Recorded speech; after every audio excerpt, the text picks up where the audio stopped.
গতটা দেখুক গতটা ভিতরে আর একটা গর্ত আছে, সেখানে মদের বোতল রাখা থাকে। মাতালহাটে বিজেপি মহিলা মোর্চার বিশেষ অভিযান, অবৈধ মদের দোকানে তছনছ এবং স্বাস্থ্যকেন্দ্র নজর। সোমবার দুপুর আনুমানিক 1টায় সিতাই বিধানসভার মাতালহাট এলাকায় অবৈধ মদের দোকানের বিরুদ্ধে বিশেষ অভিযান চালায় বিজেপির মহিলা মোর্চা। পাশাপাশি স্থানীয় স্বাস্থ্যকেন্দ্র পরিদর্শন করেন তারা। অবৈধ মদের দোকানে বন্ধের লক্ষ্যের অভিযান চালিয়ে মদ বিক্রির সামগ্রী ছুঁড়ে ফেলে নষ্ট করা হয়।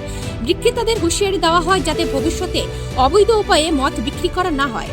গ্রামবাসীদের অভিযোগের ভিত্তিতে একটি বাড়িতে গিয়ে অভিযান চালানো হলে ঘরের ভেতরে গোপন চেম্বারের খোঁজ মেলে। সেখানে মদ লুকিয়ে রাখা ছিল। সেখানেই হুঁশিয়ারি এবং সচেতনতা বৃদ্ধি করা হয়।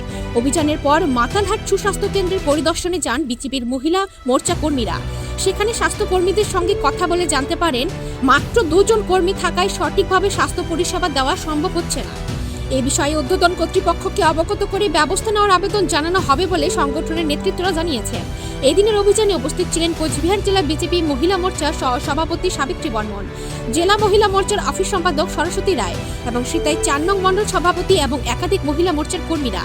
বিজেপি মহিলা মোর্চার পক্ষ থেকে জানানো হয়েছে সাধারণ মানুষের স্বার্থে এবং এলাকায় সুস্থ পরিবেশ বজায় রাখতে এই অভিযান চালানো হয়েছে।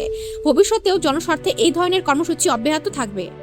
বলছি আজকে মাতালহাট সুস্বাস্থ্য কেন্দ্রে আজকে অভিযান চালান, কি বলবেন এই বিষয়ে? আমরা মহিলা মোর্চার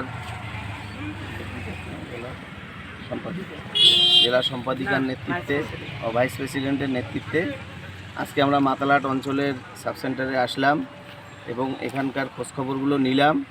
এখানে যে 2 জন রয়েছে সেই 2 জন দিয়ে এখানকার কাজ চলে না।